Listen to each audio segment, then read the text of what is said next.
شکریہ.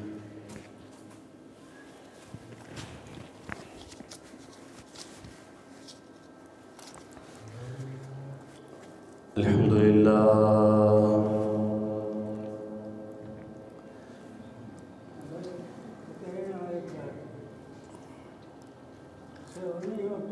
الحمدللہ نحمده ونستعینه ونستغفره ونؤمن به ونتوکل علیہ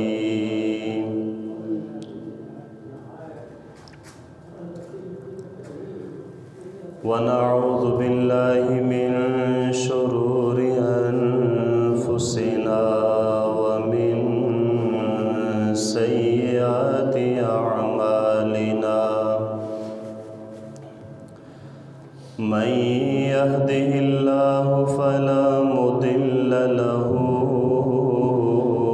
ومن يضلله فلا هادي له ونشهد أن لا إله إلا الله وحده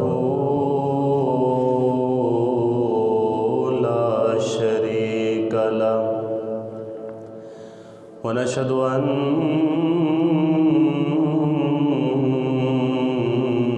سيدنا وسندنا وحبيبنا وحبيب ربنا وطبيب ربنا ومولانا محمدا عبده ورسوله. کھڑکیاں بند کر دو. قال الله تبارك وتعالى في الكلام المجيد والفرقان الحميد. أما بعد فأعوذ بالله السميع العليم من الشيطان الرجيم. بسم الله الرحمن الرحيم. الذين ينقضون عهد الله من بعد ميثاقه ويقطعون ما أمر الله به أن يوصل ويفسدون في الأرض أولئك هم الخاسرون. آمنت بالله صدق الله مولانا العظيم وبلغنا رسوله النبي الكريم. إن الله وملائكته يصلون على النبي يا أيها الذين آمنوا صلوا عليه وسلموا تسليما. درود پاک پڑھیے. الصلاة والسلام علیک یا سیدی یا رسول اللہ. الصلاة والسلام علیک یا سیدی یا حبیب اللہ. الصلاة والسلام علیک یا سیدی یا نبی اللہ. وعلى آلك وأصحابك يا سيدي يا نور الله. مولاي صل وسلم دائما أبدا على حبيبك خير الخلق كلهم محمد سيد الكونين والثقلين والفريقين من عرب ومن عجم. مولاي صل وسلم دائما أبدا على حبيبك خير الخلق كلهم. واہ کیا جود و کرم ہے شہ بطحا تیرا، نہیں سنتا ہی نہیں مانگنے والا تیرا. تیرے قدم قدموں میں جو ہے غیر کا منہ کیا دیکھے، کون نظروں پہ چڑھے دیکھ کے تلوا تیرا، تیرے ٹکڑوں سے پلے آقا غیر کی ٹھوکر پہ نہ ڈال، جھڑکیاں کھائیں کہاں چھوڑ کے صدقہ تیرا، تیری سرکار میں لاتا ہے رضا اس کو شفیع جو میرا غوث ہے اور لاڈلا بیٹا تیرا، کیا پیش کروں جانا کیا چیز ہماری ہے، یہ دل بھی تمہارا ہے، یہ جان بھی تمہاری ہے۔ اللہ تبارک و تعالی جل جلالہ وعم نوالہ واتم برہانہ وعظم شانہ کی حمد و ثنا آقا نامدار، مدینے کے تاجدار، رسولوں کے سالار، خاتم المرسلین، قائد المرسلین، تاجدار ختم نبوت، احمد مجتبیٰ جناب محمد مصطفیٰ صلی اللہ تعالی علیہ وسلم کی ذات گہربار میں ہدیہ درود و سلام پیش کرنے کے بعد نہایت ہی واجب الاحترام محترم محتشم بزرگوں، عزیز دوستوں، خالق کائنات کا بے حد احسان ہے کہ اس مالک نے آج پھر ہمیں ایک مرتبہ جمعۃ المبارک کی عظیم نعمت سے نوازا ہے۔ حضرات گرامی، پچھلے جمعے میں ہم نے سورہ بقرہ کی آیت نمبر 26 کی روشنی میں چند چیزیں سیکھی تھی، سنی تھی کہ قرآن کریم کے اندر رب کائنات نے جو مثالیں بیان فرمائی ہیں، کئی تو وہ لوگ ہیں کہ جو انہیں پڑھ کر گمراہ ہو جاتے ہیں، اور کئی وہ لوگ ہیں جو انہیں پڑھ کر ہدایت کے راستے پر آ جاتے ہیں، ان کا ایمان مضبوط ہو جاتا ہے۔ آج میں نے آپ کے سامنے سورہ بقرہ کی آیت نمبر 27 تلاوت کرنے کا شرف حاصل کیا ہے۔ اس میں اللہ تبارک و تعالی نے 3 عیب بندے کے بیان فرمائے ہیں۔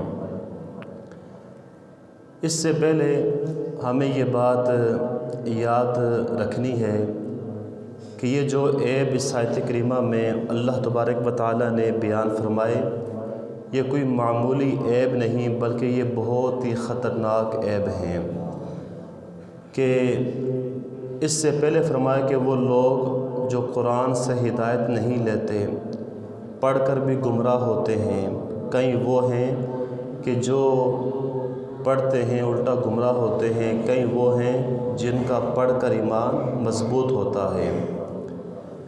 اب اس آیت کریمہ کے اندر 3 عیبوں کا ذکر اللہ تبارک و تعالی نے کیا۔ پہلا وہ بندہ جو قرآن کریم پڑھ کر اس سے ہدایت نہیں لیتا، الٹا گمراہی میں بڑھ جاتا ہے۔ دوسرا وہ بندہ جو اللہ کی رحمت سے محروم رہتا ہے اور نقصان اٹھانے والوں میں سے ہو جاتا ہے۔ اس لیے قرآن کریم کی روشنی میں آج ہم ان 3 عیوب کو سننے کی سعادت حاصل کریں گے، اور ساتھ ہی یہ پکا ارادہ بھی کریں گے کہ اس کو سن کر اس پر انشاءاللہ عمل کرنے کی توفیق اللہ پاک ہمیں عطا فرمائے گا۔ دیکھیے اللہ پاک نے فرمایا الذین ینقضون عہد اللہ من بعد میثاقہ۔ پہلے نمبر پر رب نے فرمایا کہ وہ لوگ جو اللہ کے وعدے کو پختہ ہونے کے بعد توڑ ڈالتے ہیں۔ یہ پہلا عیب اللہ نے بیان کیا کہ اللہ کے وعدے کو پختہ ہونے کے بعد اس کو وہ توڑ ڈالتے ہیں۔ اب اللہ کا وعدہ اللہ سے کر کے توڑ ڈالنا، تو سوال یہ ہے کہ اللہ پاک کا وعدہ ہے کیا، اور اس وعدے کو توڑنے کا مطلب کیا ہے؟ تو اس کا ایک معنی علماء کرام نے یہ بیان فرمایا کہ اللہ پاک کے وعدے سے مراد اس کے احکام ہیں، اور توڑنے کا مطلب ہے کہ اللہ پاک کی نافرمانی کرنا۔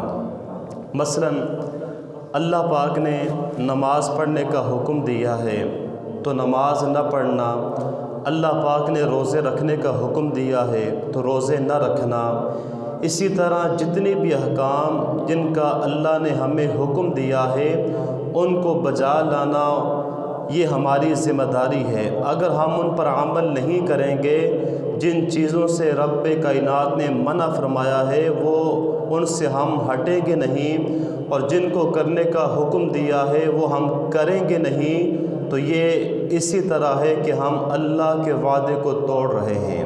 تو پہلا عیب ان لوگوں کا بیان فرمایا کہ وہ جو اللہ کے وعدے کو توڑتے ہیں۔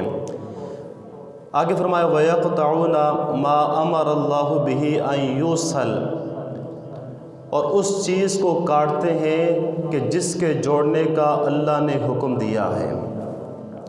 یہ دوسرا عیب ہے، یعنی ہر وہ رشتہ، ہر وہ تعلق کہ جس کو رب تعالیٰ نے جوڑنے کا حکم دیا ہے اسے توڑ دینا۔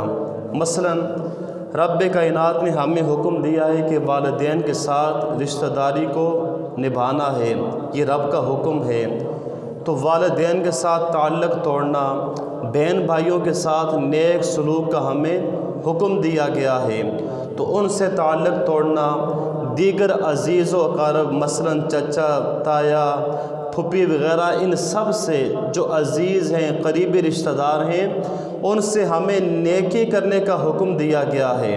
تو اگر ہم ان کو توڑیں گے تو ان سے قطع رحمی کرنا وغیرہ یہ سب اسی کے اندر شامل ہیں کہ وہ لوگ کہ جو اللہ کے حکم کو توڑنے کے بعد ان چیزوں کو کاٹتے ہیں کہ جس کو اللہ نے جوڑنے کا حکم دیا ہے، جن چیزوں کو اللہ نے جوڑنے کا حکم دیا ہے۔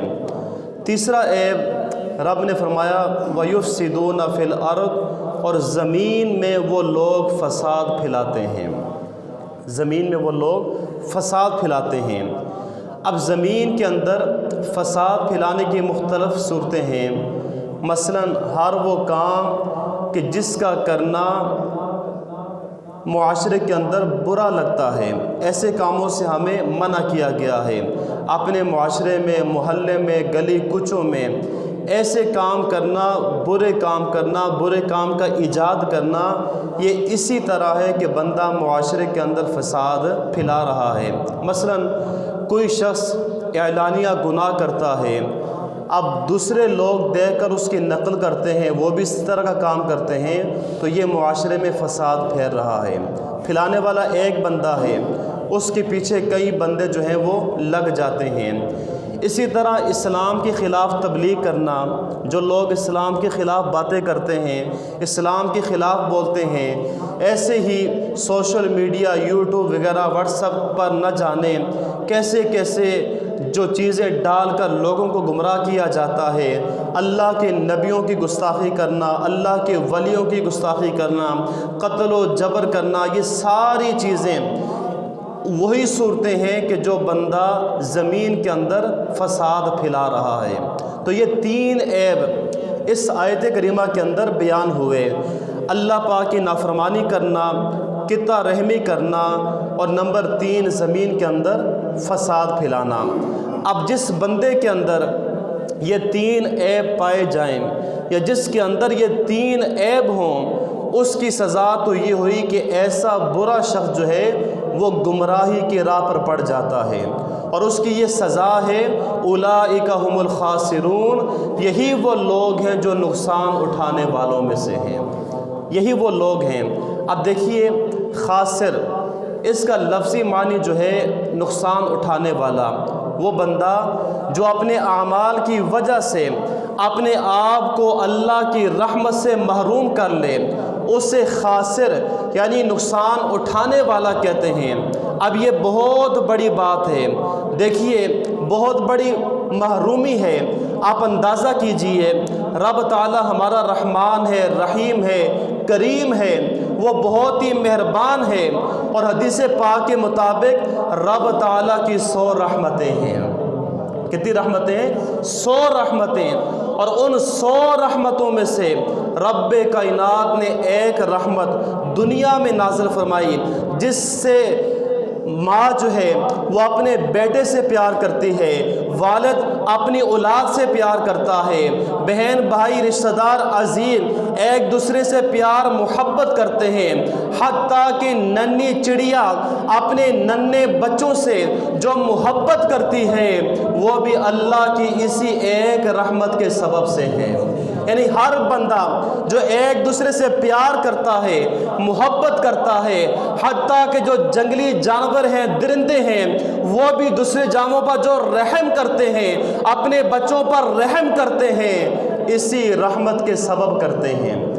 حالانکہ دنیا کے اندر ابھی ایک رحمت اتری ہے، باقی جو 99 رحمتیں ہیں رب تعالیٰ ان کا ظہور قیامت کے اندر فرمائے گا۔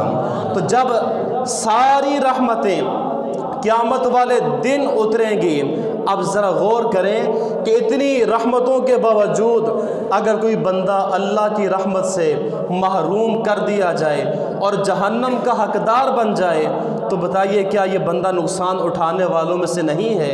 یقیناً یہی وہ بندہ ہے جس کے بارے میں فرمایا اولئک هم الخاسرون، یہی وہ لوگ ہیں کہ جو نقصان اٹھانے والوں میں سے ہیں۔ اب جس کو اللہ کی رحمت نصیب نہ ہو اسے کہاں پناہ ملے گی، اسے کون جگہ دے گا؟ تو یہ بندہ خاسر ہے، یعنی نقصان اٹھانے والا ہے، اور ایسا نقصان اٹھائے گا کہ دنیا کے اندر تو اس نے ذلیل و رسوا ہونا ہی ہے، لیکن آخرت کا جو عذاب ہے وہ بڑا شدید ہے، اور رب تعالیٰ اسے جہنم میں ڈال دے گا۔ حضرات گرامی، اس تعلق سے ایک روایت میں آپ کو سنانا چاہتا ہوں۔ حضرت سعید بن جبیر رحمۃ اللہ تعالی علیہ فرماتے ہیں، ایک مرتبہ بنی اسرائیل نے حضرت موسیٰ علیہ السلام سے عرض کیا کہ جب اللہ پاک نے مخلوق کو پیدا فرمایا ہے تو پھر اللہ انہیں عذاب کیوں دے گا؟ جب اللہ نے اپنی مخلوق کو پیدا فرمایا ہے تو اللہ ان کو عذاب کیوں دے گا؟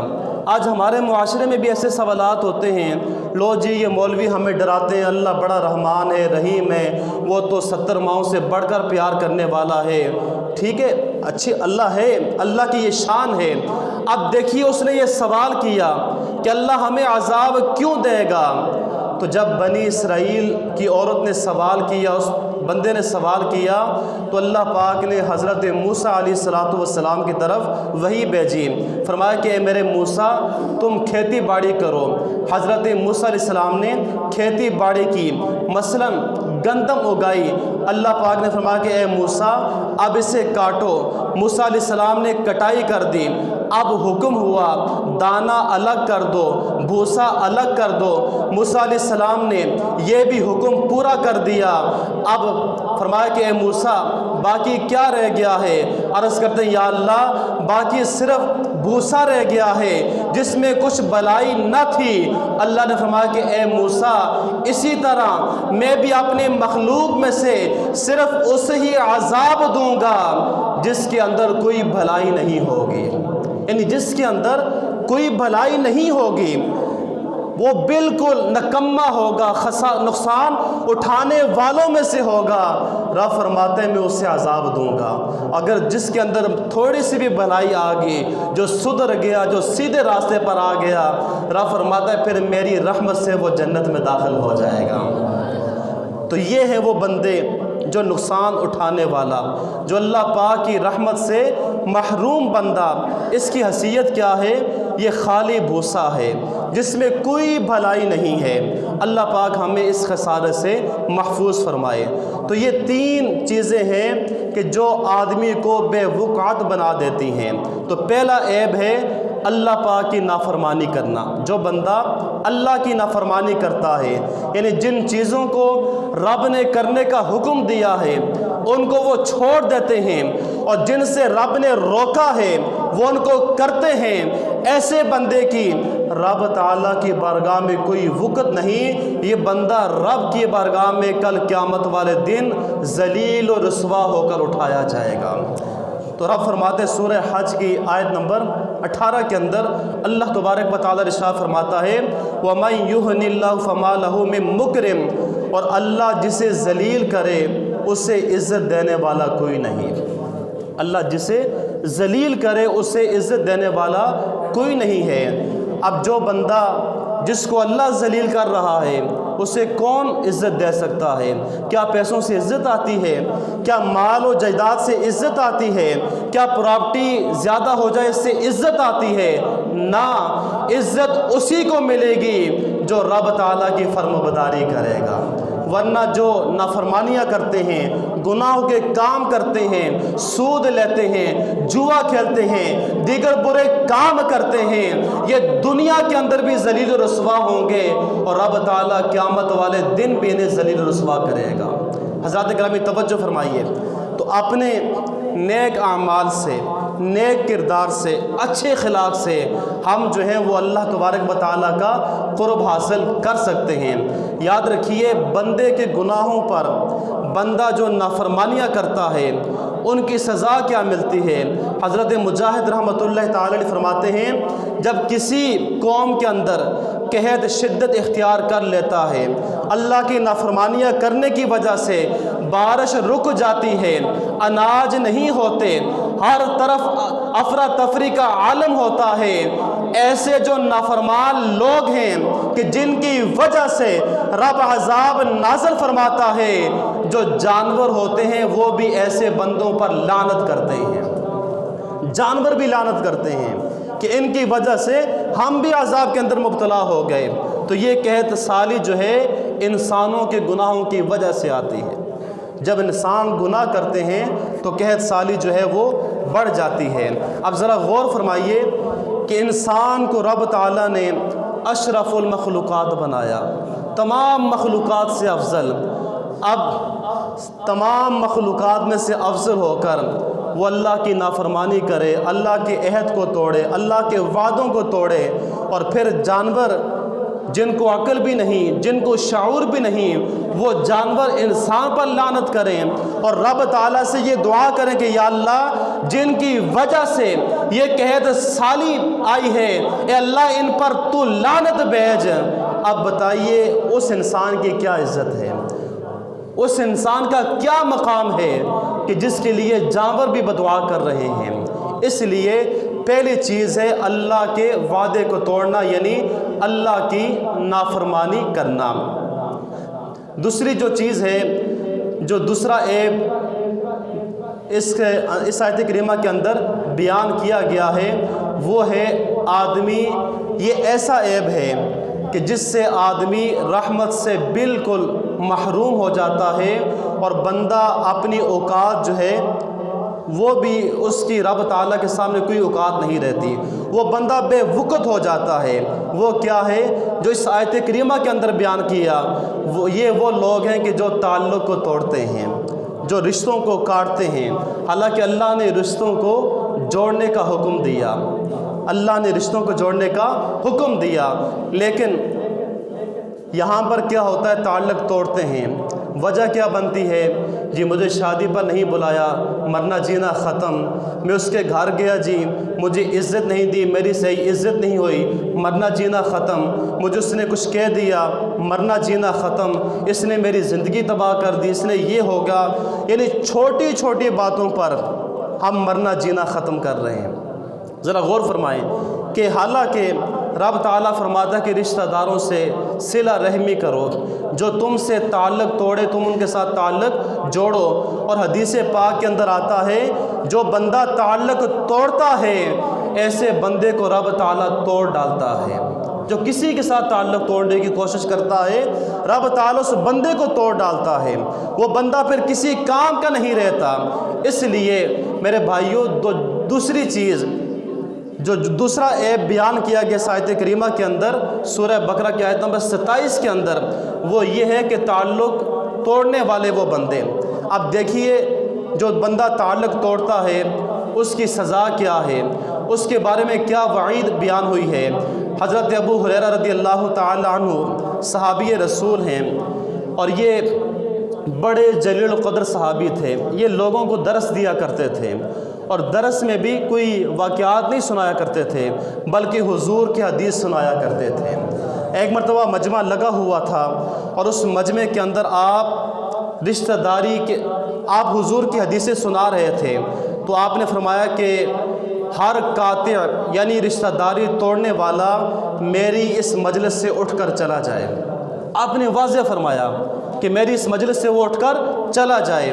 جب یہ اعلان آپ نے فرمایا تو ایک نوجوان تھا، وہ اٹھا اور اٹھ کر وہ سیدھا اپنے گھر کی طرف چل پڑا، اپنی پھوپھی کے پاس، جس کا کوئی پرانا جھگڑا اس سے چل رہا تھا، اس کے پاس چلا گیا اور جا کر اس سے معافی مانگتا ہے۔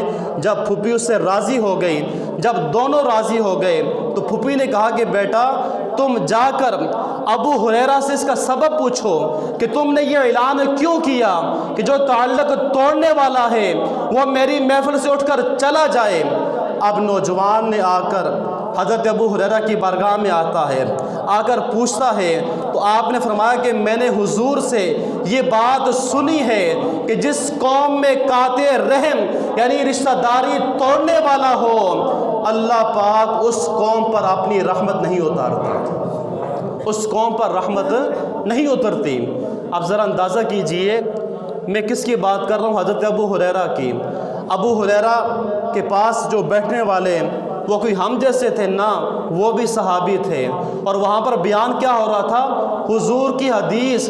آپ ذرا غور کریں کہ جس جگہ پر بیٹھنے والے بھی نیک ہوں، جلیل القدر صحابی بیان کرنے والا ہو اور بیان بھی حضور کی حدیث ہو رہی ہو، اگر اس جگہ پر تعلق توڑنے والا آ کر بیٹھ جائے، وہاں پر اللہ کی رحمت نہیں اترتی، پھر میں اور آپ کس بات کے مولی ہیں؟ کیا ہمارے ہر گھر میں یہ معاملہ نہیں چل رہا؟ کیا آج بھائی بھائی سے ناراض نہیں ہے؟ کیا آج بہن بھائیوں سے ناراض نہیں ہے؟ کیا رشتہ دار اپنے رشتہ داروں سے ناراض نہیں ہیں؟ یہی وجہ ہے کہ جب ہم نے تعلق توڑ دیے ہیں، اب گھروں میں پیسہ تو وافر ہے لیکن سکون نہیں ہے، بے چینی ہے، لڑائی جھگڑے چل رہے ہیں، حالانکہ پیسہ بھی ہے، پراپرٹی بھی ہے، ہر چیز ہے، پھر وجہ کیا ہے؟ بے سکونی کیوں ہے؟ اس لیے آقا کی حدیث پاک کے مطابق کہ اس گھر میں اللہ کی رحمت نہیں اتر رہی۔ کیوں؟ تعلق کو ہم تعلق توڑنے والے بن گئے۔ حضرات گرامی ذرا غور فرمائیے، جس جگہ پر درس قرآن ہو، جس جگہ پر درس حدیث بیان ہو، اگر وہاں تعلق توڑنے والا آ جائے تو رحمت بند ہو جاتی ہے، تو گھروں میں تو پھر یہ معاملہ چلتا رہتا ہے۔ تو لہٰذا ہمیں تعلق جو ہے وہ توڑنے نہیں ہے بلکہ تعلق جو ہم نے بڑھانا ہے۔ اور جو بندہ حق پر ہونے کے باوجود کسی کو معاف کر دے، کسی کے پاس چلا جائے، اس کی کیا فضیلت ہے، اس کی کیا عظمت میرے کریم آقا صلی اللہ تعالیٰ علیہ وسلم نے بیان فرمائی ہے۔ آقا فرماتے ہیں جو حق پر ہوتے ہوئے جھگڑا ختم کر دے، اس کے لیے میں جنت کے کنارے پر ایک گھر کی ضمانت دیتا ہوں۔ یعنی آپ کو پتا کہ آپ حق پر تھے، اگلے نے میرے ساتھ زیادتی کی ہے، اس نے مجھے برا بھلا کہا ہے، آپ نے پھر بھی اسے معاف کر دیا، اس کے پاس آپ چل کر چلے گئے، آقا فرماتے کہ میں جنت کے کنارے پر اسے ایک گھر کی ضمانت دیتا ہوں۔ آپ نہیں چاہتے کہ ہمیں ضمانت مل جائے، ہمیں جنت میں حضور گھر دے دیں؟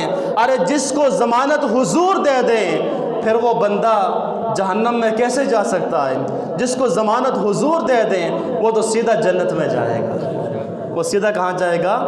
جنت میں جائے گا۔ تو حضرات گرامی آج سوال یہ ہوتا ہے میں نے تو اسے معاف نہیں کرنا، اس نے میرے ساتھ بڑی زیادتیاں کی ہیں، اس نے یہ کیا، اس نے بھائی کیا کر دیا؟ تجھے مار دیا، تجھے قتل کر دیا، تجھے جیل میں ڈلوا دیا، تجھے اس نے قید کر لیا، کیا کیا ہے؟ یہ چھوٹی چھوٹی باتوں سے آج ہر گھر میں یہ بے چینیاں، یہ لڑائیاں جو ہیں یہ چل رہی ہیں۔ تو اس حضور کے فرمان کو اپنے ذہن میں رکھیں کہ جو حق پر ہونے کے باوجود معاف کر دے گا، میں اس کے لیے جنت میں ایک گھر کی ضمانت دیتا ہوں۔ حضرات گرامی جب ہم قرآن کو پڑھ کر حضور کے فرمان کو سن کر اس پر عمل کرنے کی کوشش کریں گے، پھر دیکھیے نا اللہ کے پیارے نبی حضرت یوسف علیہ الصلوۃ والسلام، آپ کے ساتھ آپ کے بھائیوں نے کیا کچھ نہیں کیا تھا، کیا کچھ نہیں کیا تھا، کتنی آپ کو تکلیفیں دیں، کتنی آپ کو مصیبتیں دیں۔ کیا آج میرا بھائی یا آپ کا بھائی اس قدر آپ کو تکلیفیں دیتا ہے؟ آپ نے ان کو بیچ دیا، کنویں میں ڈال دیا، لیکن جب بھائی مصر میں آئے، جب حضرت یوسف تخت پر بیٹھے تھے، مصر کے بادشاہ بن گئے تھے، یوسف علیہ السلام نے دیکھ لیا میرے بھائی آئے ہیں، آپ نے ان سے بدلہ نہیں لیا، آپ نے فرمایا میں آج تمہیں معاف کرتا ہوں۔ جب آپ کو اتنی تکلیفیں ملی، اتنی پریشانیاں ملی، اس کے باوجود آپ نے معاف کر دیا، تو دوستو مجھے اور آپ کو بھی معاف کرنا چاہیے۔ ٹھیک ہے، انسان کو غصہ آ جاتا ہے، وقتی انسان ہے نا، ہم فرشتے تو نہیں ہیں۔ اللہ نے نبیوں اور فرشتوں کو معصوم رکھا ہے، گناہوں سے پاک رکھا ہے۔ غصہ آتا ہے، سب کو آتا ہے، لیکن اس سے وقتی ہی رکھا کریں۔ یہ نہیں کہ دل میں بغض ہو اور چلتے پھرتے وہ نظر آ جائے میں اس کی ایسی کی تیسے کر دوں گا، یہ کر دوں گا، وہ کر دوں گا، تو اس سے معاملہ جو ہے وہ چلتا نہیں ہے۔ تو یہ دوسرا عیب جو آیت نمبر 27 سورہ بقرہ کے اندر فرمایا گیا، پہلا جو عیب تھا وہ اللہ کے حکم کو توڑتے ہیں، اللہ کی نافرمانیاں کرتے ہیں۔ دوسرا وہ بندہ جو تعلق کو توڑنے کی کوشش کرتا ہے، اور تیسرا جو ہے، اچھا اس میں ایک اور بات میں ذرا کہہ دیتا ہوں صلہ رحمی کے حوالے سے۔ دیکھیے حضور نے ہمیں فرمایا کہ جو تمہیں محروم کرے تم اس سے عطا کرو، جو تم سے زیادتی کرے تم اس سے معاف کرو۔ اب جو بندہ صلہ رحمی کرتا ہے اسے کیا مقام ملتا ہے، اسے کیا فضیلت ملتی ہے؟ حضرت ابو لیث سمرقندی رحمۃ اللہ تعالی علیہ فرماتے ہیں جو بندہ صلہ رحمی کرتا ہے اللہ پاک اسے 10 فائدے عطا فرماتا ہے۔ پہلی بات یہ ہے کہ ایسے بندے کو اللہ پاک کی رضا حاصل ہوتی ہے۔ دوسرا وہ بندہ کہ وہ لوگوں کی خوشی کا سبب بن جاتا ہے۔ تیسرا وہ کہ فرشتے اسے دیکھ کر خوش ہوتے ہیں۔ پھر چوتھے نمبر پر مسلمان ایسے بندے کی تعریف کرتے ہیں، اور 5ویں نمبر پر شیطان جو ہے وہ دیکھ کر تکلیف میں مبتلا ہو جاتا ہے۔ ایسے بندے کی عمر بڑھتی ہے، رزق میں برکت ہوتی ہے۔ جو فوت شدہ اس کے والدین ہیں ان کی روحیں قبر کے اندر خوش ہو جاتی ہیں، اور جب یہ بندہ مر کر قبر میں جائے گا رب تعالیٰ اس کے درجات کو بلند کر دے گا، اور پیچھے سے سارے مسلمان اس کے لیے اصال ثواب کرتے رہیں گے، سارے مسلمان اس کے لیے اصال ثواب کرتے رہیں گے۔ تو 10 فائدے حاصل ہوتے ہیں صلہ رحمی کے۔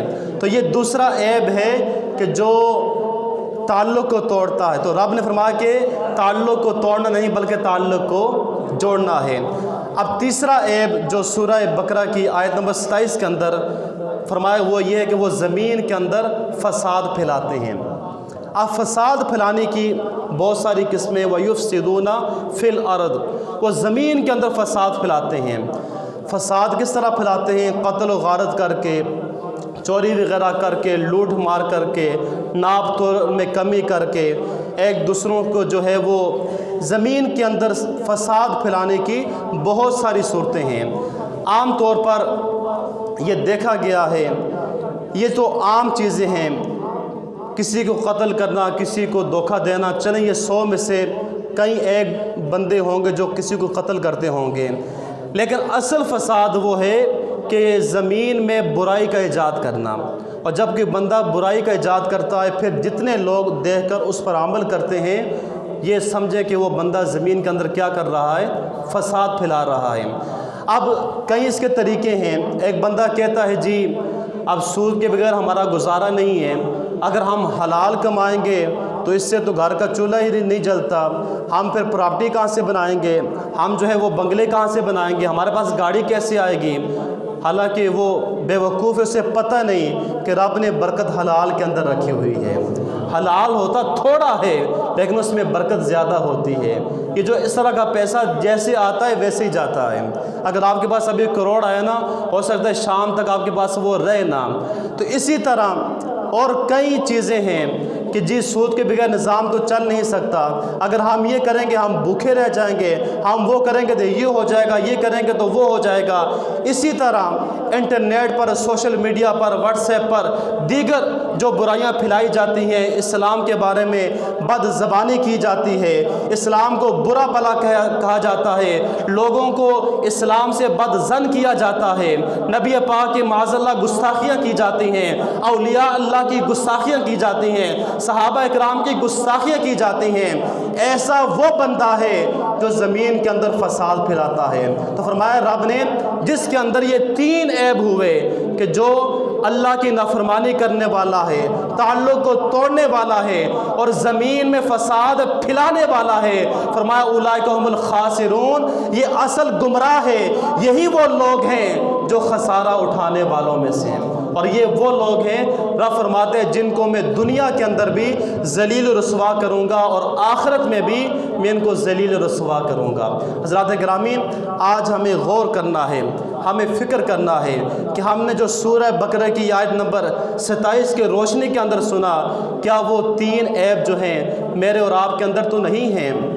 یقیناً ہم فرشتے تو نہیں، انسان ہیں، ہو سکتے ہیں، لیکن اگر ہیں اچھا بندہ وہی ہوتا ہے صبح کا بولا شام کو گھر آ جائے اسے بولا ہوا نہیں کہتے۔